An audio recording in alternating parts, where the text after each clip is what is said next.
semuanya, selamat wayahkil ya dimanapun kalian berada. Kembali lagi bersama Mamang, dan di video kali ini kita bakal lanjutin manhwa Ahli Pedang Keluarga Tang. Kita masuk di part 63. Di awal video ini ternyata tepat seperti apa yang dikatakan oleh si pria botak utusan keluarga Hwa Sangki. Tuan muda keluarga Sangki Hwa Muryong nampak memimpin pasukan keluarganya untuk menemui sang Hyper Brilliant Demon Lord Yeon Jung-hyuk. Sehingga Yeon Jung-hyuk yang merasa aneh dengan kemunculan mereka pun menuturkan, "Aneh sekali. Aku kemari karena aku merasakan pergerakan energi demonik dalam jumlah besar di keluarga Hwa. Kenapa kalian semua di sini? Bukankah sudah aku bilang bahwa keluarga Hwa sudah tidak punya kesempatan? Kemanakah tujuan pasukanmu itu? Melakukan hal yang bahkan tak aku perintahkan. Jikalau kau ingin mencapai prestasi saat ini, lebih baik kau lupakan saja. Tidak ada kesempatan lagi untukmu." Sembari menggenggam erat pedangnya di tengah tubuhnya yang gemetaran, Hwa Muryong pun bertanya, "Ada satu hal yang ingin saya tanyakan. Tolong beritahu pentingnya perebutan pewaris ini. Bukankah ini kompetisi bagi para tuan muda untuk menggantikan Anda sebagai Lord Demonic Fate?" Mendengar pertanyaannya, Yeon Jung-hyuk pun menghela napasnya menjelaskan, "Apa hanya ini pertanyaanmu? Kau terus membuang waktuku. Tapi tak masalah, suasana hatiku sedang bagus kali ini. Jadi akan ku beritahu, Hyper Brilliant Demon Lord hanyalah alat untuk membangun pijakan awal untuk kemajuan kultus Heavenly Demon ke dataran tengah. Sebenarnya, aku adalah tuan muda kultus Heavenly Demon. Saat tatanan di dunia demonik berdiri, aku akan kembali ke posisi itu sebagai Lord Demonic Fate. Setelah itu, bukankah seseorang dibutuhkan untuk mengurus Hyper Brilliant Demon Lord yang berada di dataran tengah? Intinya, itu adalah kompetisi untuk memilih pemimpin di dataran tengah untuk kultus kita. Apa kau puas dengan jawaban ini?" Hwa Muryong yang tak menduga sejauh itu pun menggertakkan giginya kembali bertanya, "Lalu, kenapa Anda menipu kami dengan membuat kami percaya bahwa kami ini adalah anak-anak Anda?" Dengan datarnya, Yeon Jung-hyuk melanjutkan, "Itu memberikan pembenaran untuk menugaskan para Demon Elder. Gunakanlah sedikit otakmu. Jika tidak berpura-pura menjadi anakku, apa kau pikir mereka berdua, si Demon King of Hell dan Nameless Demon Subjugator, mau melaksanakan tugas mereka dengan segenap jiwa di bawah perintah manusia biasa sepertimu?" Aku rasa jawabannya sudah jelas. Jadi pergilah. Tentu saja, apa yang dikatakannya itu sontak mengejutkan Buk Gung Hyung sang Demon King of Hell dan Baek Richong sang Nameless Demon Subjugator sampai merasa kesal. Meskipun begitu, mereka berdua memilih untuk tetap diam, tak mengatakan apapun, di mana hanya Hwa Muryong yang berbicara. "Syukurlah kalau begitu. Aku senang. Orang sedingin dirimu bukanlah ayahku." Berkat itu, hatiku terasa lega. Tidak, beban itu telah hilang. Tadi kau bertanya, kenapa aku mengerahkan pasukanku, bukan?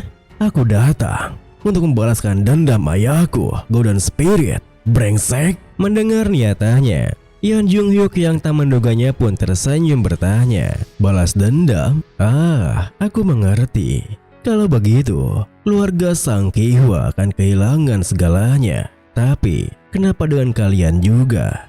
Demon King of Hell dan Subjugator?" Buk Gung Hyung yang sedari tadi menahan dirinya menuturkan, "Kami kecewa. Meski kami melayani Lord dengan setia selama lebih dari 1 dekade, kami dibuang begitu saja ketika kami dianggap tak diperlukan lagi. Anda bahkan menipu bawahan Anda dan memanipulasi mereka. Bagaimana kami bisa percaya dan mengikuti orang yang tak punya rasa bersalah begini? Dari dulu, saya berjalan di Demonic Fate dengan bangga. Tapi hari ini, saya sangat marah atas kebodohan saya sendiri." Melihat sikapnya yang seperti itu, Yeon Jung-hyuk pun mengeluarkan auranya sembari tertawa berkata, "Kau berjalan di Demonic Fate untuk mencari kekuatan, tapi sekarang kau membicarakan keadilan. Pertama Golden Spirit, sekarang kalian. Apa logika kalian sudah hilang?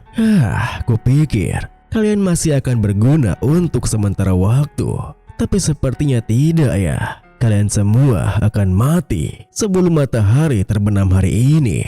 Keluarga Hwasangki akan musnah. Seketika itu juga, Hwa Muryong yang begitu tertekan dengan aura yang dikeluarkan Yeon Jung-hyuk pun berpikir, gila, padahal aku hanya berhadapan dengannya, tapi rasanya aku seperti dilahapnya. Sungguh tekanan yang luar biasa hebat. Di saat Hwa Muryong berpikir seperti itu, Buk Gung Hyong dan Baek Ri Chong menepuk pundaknya berkata, jangan lengah, meski kita sepenuhnya siap, tidak ada yang bisa kita lakukan saat melawan Lord. Jangan lupakan tujuan kita. Mendengar hal itu, Hwa Muryong pun mengingat kembali momen beberapa saat sebelumnya, di mana setelah berbicara dengan ibundanya, Hwa Muryong yang telah membuatkan tekadnya menemui Buk Gung Hyong dan Baek Ri Chong sembari menuturkan, aku kalah di perebutan kompetisi pewaris. Aku juga bukanlah anak Lord. Jadi tolong, jangan tunjukkan keramahan lagi padaku. Buk Gung Hyong dan Baek Ri Chong yang berdiri di depannya berkata,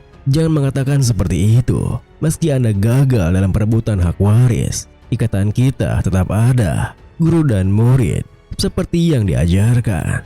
Melihat sikap mereka yang seperti itu, Hwa Muryong yang merasa bisa mempercayai mereka pun membalas, apa kalian tetap akan seperti ini meski jika aku melawan kehendak Lord? Aku tahu orang sepertiku tak akan bisa mencapai Lord, tapi aku tak bisa diam saja setelah menyaksikan kematian ayahku.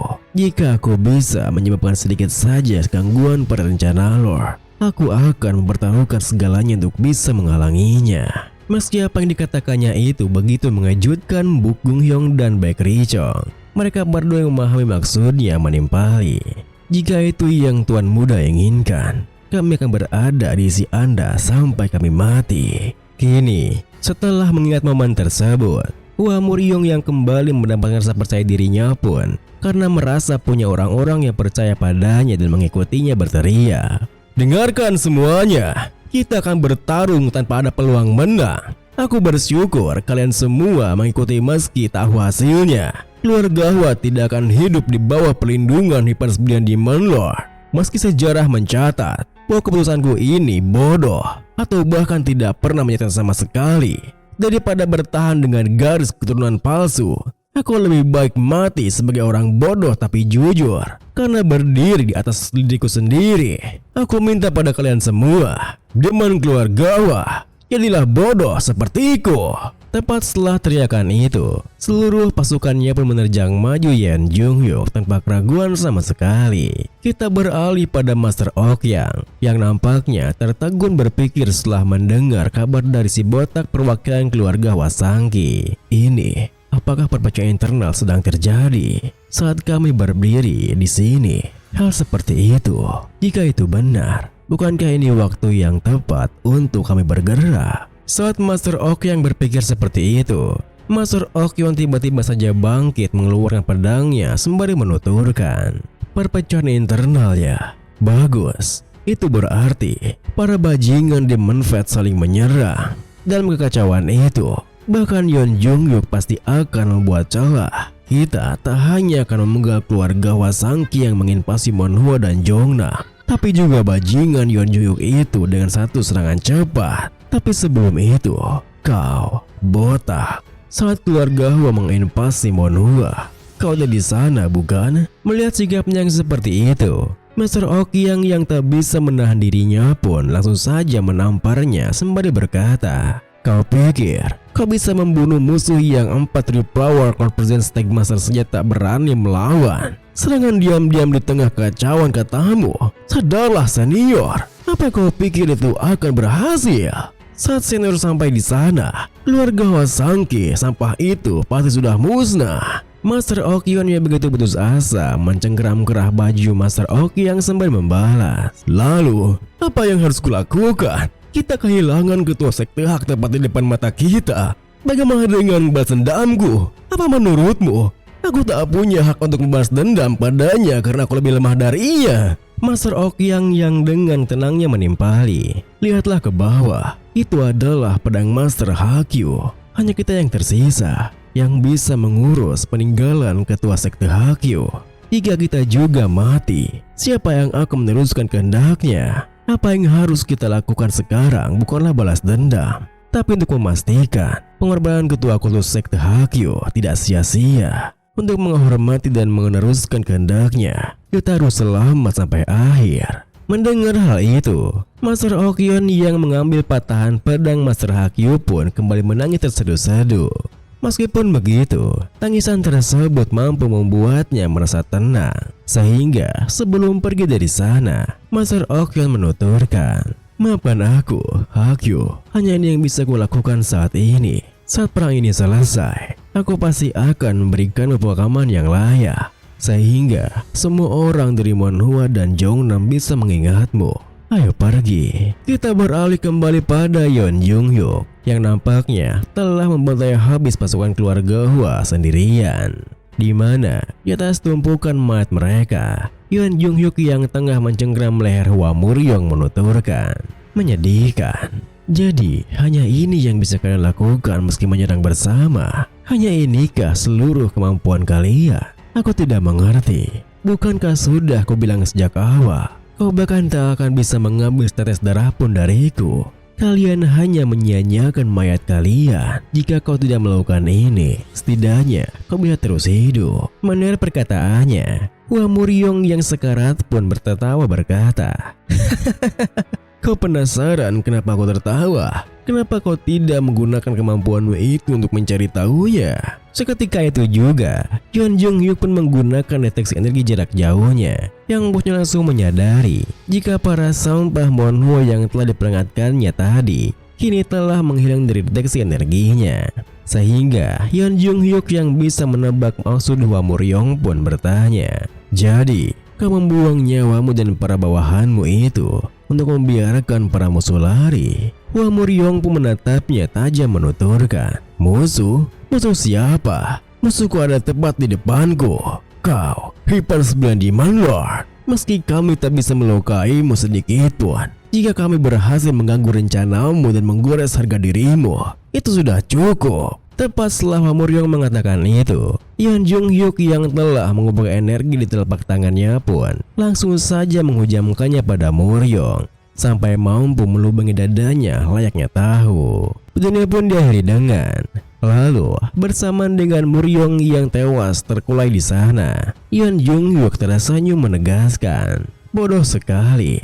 Tak kusangka kau percaya hal remeh seperti itu bisa menyakitiku.